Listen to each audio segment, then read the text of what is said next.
Bonjour à tous et à toutes et bienvenue sur cette nouvelle vidéo. Aujourd'hui je vais essayer de répondre à une question qui m'a été posée par Judith en direct du Canada. Bonjour Judith. Qui souhaiterait en savoir un petit peu plus concernant son avenir professionnel.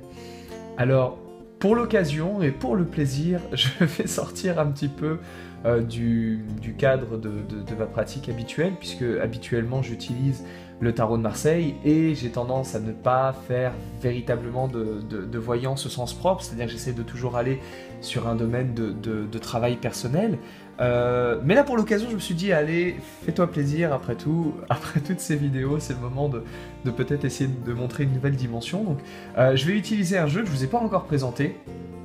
Et pour cause, c'est un jeu que vous ne trouverez pas forcément dans le commerce, ou alors si en importation venue de pays de Chine ou du Japon à un prix absolument exorbitant.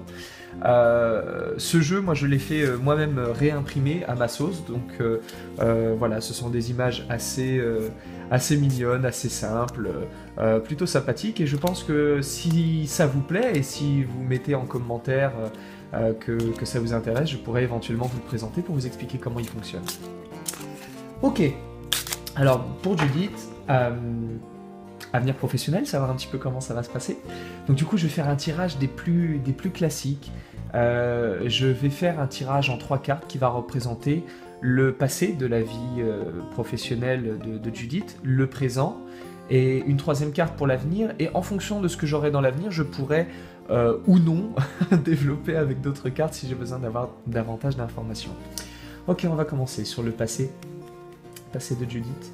Alors, c'est toujours bien aussi de pouvoir essayer de savoir de quoi on parle. Lorsque l'on demande le passé, le présent et le futur, on va parler de choses qui sont importantes, bien entendu. Je pense que Judith a certainement pas mal d'années de travail et d'étapes dans sa vie professionnelle. Donc le fait de demander le passé n'a pas réellement de sens si on le demande juste comme ça. Donc on a toujours en filigrane derrière cette demande l'idée de « je veux savoir des éléments du passé qui sont importants pour sa situation actuelle ». Et pour en savoir un petit peu plus sur... c'est toujours l'histoire des cycles qui se répètent. On a vécu des choses dans notre histoire qui ont de l'importance pour aujourd'hui et pour demain, et il y a certainement des choses qu'on a vécues qui peuvent peut-être se reproduire.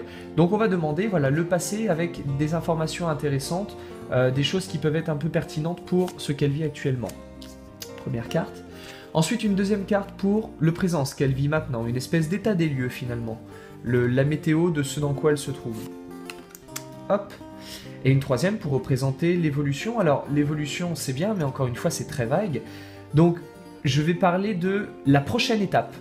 Voilà, là je ne vais pas donner d'échelle de temps, je ne vais pas demander si un événement en particulier va se réaliser ou pas, je vais juste demander de me parler de la prochaine étape, la prochaine chose à venir, qu'est-ce qui dans sa vie va soudainement se produire et lui donner la sensation d'avoir entamé finalement un nouvel épisode de sa vie professionnelle. Alors, quel sera le prochain épisode? Hop, viens par ici, clac. Ok, et voyons ça ensemble. Ouf, d'accord. Oh, ok. Oh, wow. Ah, restons positifs, yeah. Alors bon, c'est un petit peu dommage parce qu'on voit pas forcément très bien, les cartes sont pas extrêmement grandes. Je vais essayer de recadrer un petit peu. Hop, et on va faire une petite mise au point. Génial. Alors, je vais vous présenter carte par carte et puis comme ça pourra vous permettre aussi de découvrir un peu comment ce jeu fonctionne. Alors la première carte va nous parler du passé, d'une étape importante qui est peut-être révolue mais qui peut avoir une incidence quand même actuellement. La carte qui est ressortie est la carte The Shadow, c'est la carte de l'ombre.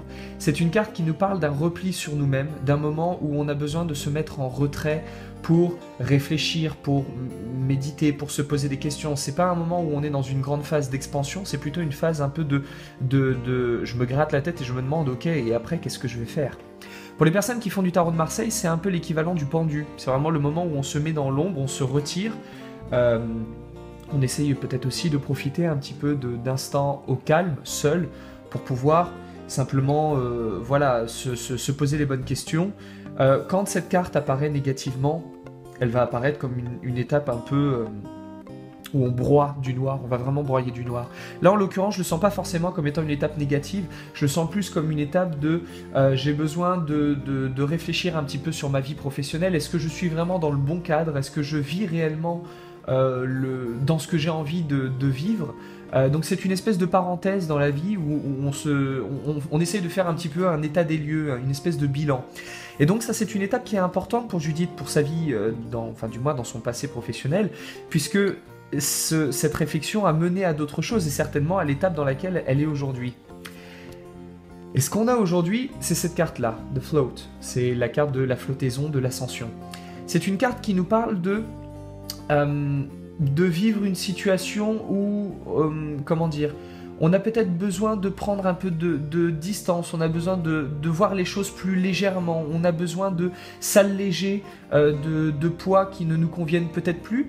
Donc actuellement, ce que l'on pourrait dire à propos de Judith pour sa vie professionnelle, c'est qu'elle a peut-être effectivement ce besoin de s'élever un peu, de voir d'autres horizons, de voir un peu plus large, mais aussi et surtout, c'est une carte qui nous dit là actuellement dans le présent, bien entendu, j'ai les interrogations du passé mais attends, moi ma vie professionnelle elle va ressembler à quoi? Est-ce que ce que je fais est réellement bon pour moi? Là on travaille vraiment sur le présent. Là on travaille sur un côté plus dans le domaine de la projection. Pour mon avenir, pour plus loin, pour plus lointain, est-ce que je suis capable de me poser un objectif vers lequel je vais pouvoir aller? Et finalement la question qui se pose là pour Judith, c'est Judith, as-tu réellement calé un objectif précis, un point final vers lequel tu veux te diriger pour ta vie professionnelle? Et finalement, ces deux-là sont un petit peu en relation dans le sens où, oui, tu as la nécessité de te diriger et peut-être que tu as amorcé déjà un chemin qui peut être encore que de l'ordre de la pensée pour l'instant, mais tu as amorcé le chemin pour te diriger vers finalement l'objectif que tu as envie d'atteindre et qui est en quelque sorte une conséquence de cette réflexion du passé. Par contre, dans l'avenir, et c'est là où du coup je suis un petit peu gêné, cette carte-là qui s'appelle The Mist, qui est le brouillard. C'est en gros la prochaine étape, justement, c'est l'étape où on aurait pu croire qu'on allait trouver une solution et qu'on allait trouver finalement une issue, une réponse à nos questions. C'est sûr, c'est ça que je veux faire pour ma vie professionnelle. Eh non, pas encore. Pas encore tout à fait, c'est pas le moment. Mais en même temps, c'est intéressant, hein, comme on dit, c'est toujours au moment où on croit en savoir le moins qu'on est juste à la lisière, à la frontière, avant de passer dans un état où on sait réellement. On a besoin de passer par le noir, par le brouillard, par l'obscurité totale, et c'est l'étape qui arrive juste avant l'entrée dans la lumière, et du coup la prise de conscience, de réponses et d'éléments intéressants pour sa vie. Donc, je vais pas m'arrêter là-dessus parce que je trouve que c'est un petit peu dommage. Donc, on a quand même évidemment cet aspect en projection pour l'avenir. Donc la prochaine étape, c'est en gros le néant, le flou total et absolu en se disant je sais absolument pas ce que je vais faire de ma vie, je sais pas du tout dans quelle direction aller, j'ai l'impression que rien ne me convient et que quoi que j'essaye, ça ne fonctionne pas comme je le souhaiterais. Une fois que cette étape-là sera passée, on va essayer d'aller voir un chouïa plus loin quand même. Ce serait dommage de s'arrêter là. Ah, laquelle? Celle-là? Ouais, celle-là. Elle me plaît bien. Oh, ok. Oh, génial. Fantastique. Bonne nouvelle. J'aime bien les cartes comme ça, je trouve ça assez sympa. The Wood, la carte du bois, ou la carte de l'arbre. C'est une carte qui va nous parler, déjà premièrement, d'épanouissement. Le fait de se sentir un petit peu fleuri, voilà, de pouvoir, comment dire... La carte de l'arbre, c'est une carte qui va nous parler en quelque sorte de pouvoir laisser pousser nos branches et laisser pousser nos racines pour pouvoir vraiment s'ancrer dans le sol et pouvoir en même temps étendre nos activités. Donc quand on parle de cette carte-là en tant qu'interrogation pour sa vie professionnelle, on va trouver comme signification le fait de pouvoir être enfin épanoui, de pouvoir déployer nos capacités et peut-être également de nouvelles choses. La carte du bois a très fréquemment la relation, met en lumière une relation avec l'amitié ou les gens à qui on va rendre service, les gens qu'on a autour de nous. C'est-à-dire que dans le cadre de cette carte, on n'est pas du tout, par exemple, à faire un travail à la chaîne avec un supérieur désagréable au-dessus de nous. C'est pas du tout ça. Là, on est plutôt dans une sorte d'emploi où finalement on bosse avec des copains, on travaille pour des copains, on est dans un cadre véritablement sympa. C'est vraiment quelque chose d'agréable et de confortable. Donc c'est plutôt un bon signe. Alors d'accord, on a cette espèce d'étape un petit peu mocheland où on sait pas trop finalement quoi faire et puis on tâtonne, on est dans le brouillard, mais à l'issue de ça on va pouvoir trouver cette solution où à ce moment-là, on va travailler dans un cadre qui sera réellement agréable. Et c'est peut-être un cadre qui, pour l'instant, n'existe pas encore dans la vie professionnelle de Judith. On n'a peut-être pas encore ce confort de se dire « Mince, je bosse quand même avec des gens pour qui j'ai de l'affection, je travaille aussi pour des gens pour qui j'ai de l'affection. » Et peut-être qu'on n'a pas encore ça. Du coup, je vais essayer de tirer une dernière carte pour savoir, pour cette carte-là, comment faire pour en sortir le plus rapidement possible. Quel comportement adopter pour faire que... Oh, ok, c'est intéressant. The Storm. Alors là, on a la carte de... C'est une carte de tempête. The Storm nous dit que c'est le moment quand on va tomber là-dedans et qu'on a des interrogations. The Storm envoie tout balader. Elle balance tout. L'ancien comme le prétendu nouveau, les croyances comme les certitudes, on vire tout et c'est vraiment faire une table rase pour pouvoir redémarrer sur quelque chose de très différent.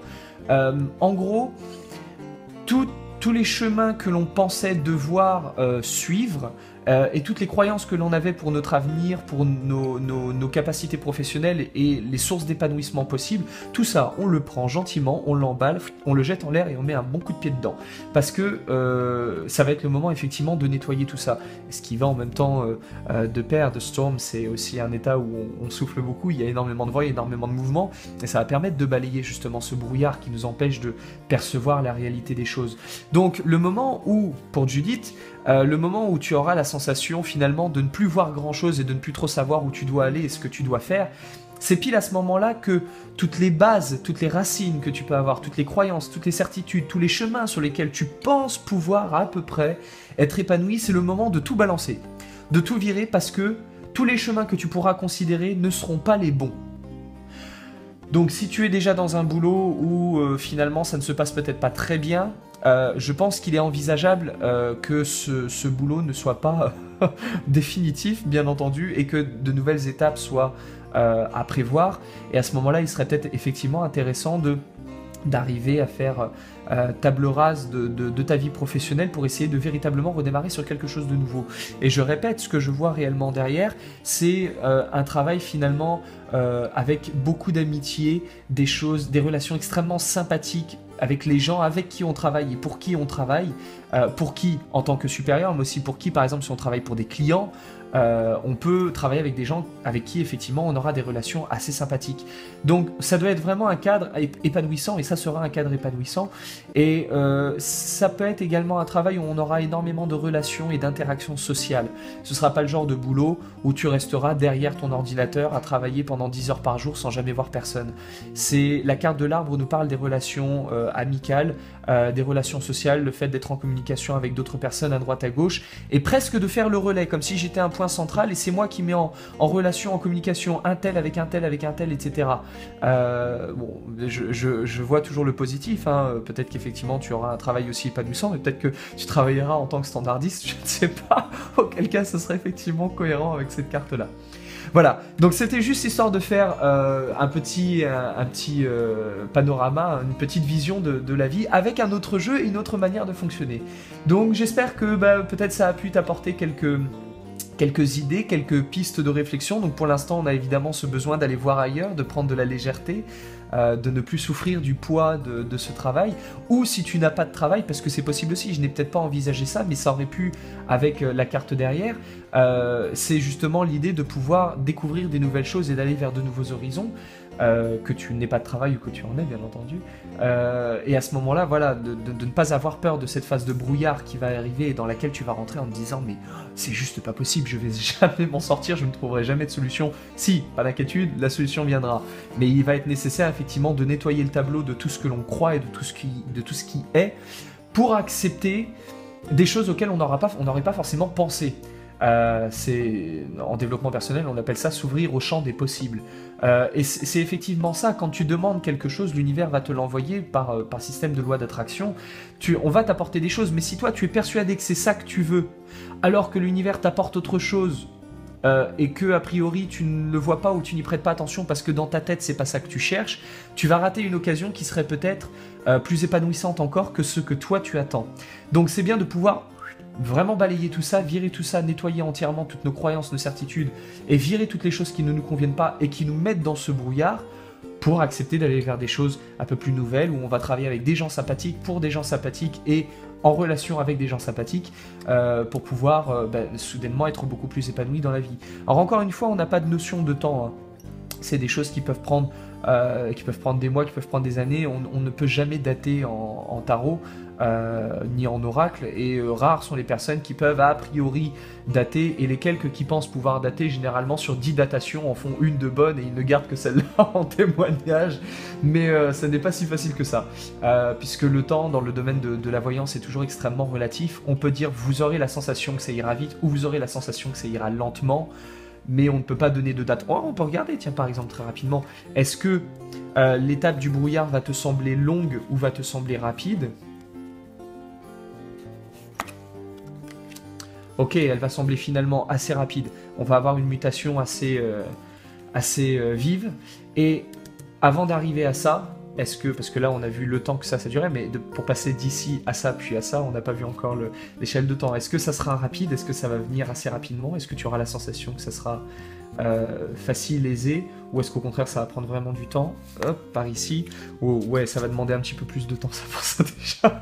Je crois que la carte du changement ou de l'échange montre un mouvement effectivement très rapide. C'est vraiment un switch extrêmement vif, alors que là avec la carte de Libra, c'est-à-dire la balance, on a vraiment besoin d'équilibrer les choses et ça demande un petit peu plus de temps, ça demande de peaufiner, de fignoler certains détails, et là on aura effectivement la sensation que, alors encore une fois c'est de la sensation, mais on aura plutôt la sensation que ça va prendre quelques années, pas des décennies, hein. Ça va prendre à tout casser, on devrait avoir la sensation de 2-3 ans, le temps de quelques ajustements, et effectivement par contre la phase de brouillard va switcher assez rapidement, c'est-à-dire qu'on va tomber dans une espèce de blackout où il n'y a plus personne, il n'y a plus de lumière à aucun étage, et il y a un moment où une information va rentrer et clac, d'un coup ça va vraiment switcher, d'un coup on va se dire oh, c'est une évidence, c'est vraiment ça qu'il faut que je fasse, et après c'est la démarche pour trouver l'équilibre, c'est la démarche pour installer le processus, installer la chose et faire en sorte que la nouvelle profession fonctionne, qui va prendre du temps, qui va demander de l'ajustement, une forme d'équilibrage qui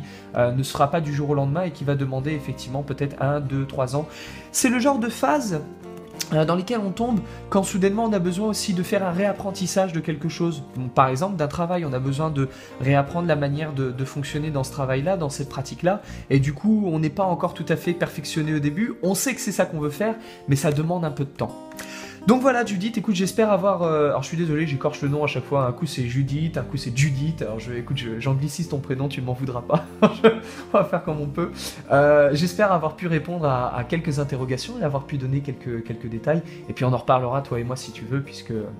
Bien sûr, pour les personnes qui se trouvent à l'extérieur et qui ne le connaissent pas, Judith est quelqu'un que je connais assez bien et que j'apprécie particulièrement. Je suis très heureux de pouvoir répondre à cette question-là aujourd'hui. Donc on pourra en reparler ensemble. Et puis quant à vous, je le répète encore une fois, mais n'hésitez pas déjà premièrement à vous abonner sur ma chaîne YouTube pour recevoir véritablement toutes les vidéos dès qu'elles sortent, vous le savez, tout de suite. Donc premièrement ça. Ensuite, deuxièmement, à soit me rajouter dans mon compte Facebook, donc Kevin Meunier, vous avez le lien un petit peu en dessous là dans la description de la vidéo, et également à aimer la page du Tarot de Marseille, donc il y a encore le lien dans la vidéo, dans le texte en dessous, alors par ici, je vais essayer, voilà, par là, d'aimer la page, parce que lorsque vous aimez, donc déjà vous avez toutes les nouveautés, vous avez toutes les nouvelles, qui ne sont pas que forcément des vidéos YouTube, mais ça peut être des articles en ligne, ça peut être des petites anecdotes assez intéressantes, et puis si vous aimez la page, vous avez également la possibilité de m'envoyer un petit message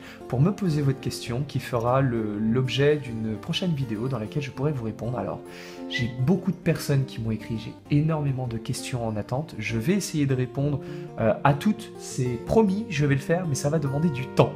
Donc un peu de patience. Mais voilà, donc aimez la page Facebook, rajoutez-moi sur votre compte si vous le souhaitez, ce n'est pas une obligation, mais au moins la page Facebook. Et bien entendu, abonnez-vous à la chaîne YouTube pour avoir toutes les nouvelles, et également peut-être des vidéos que je ne mettrai pas sur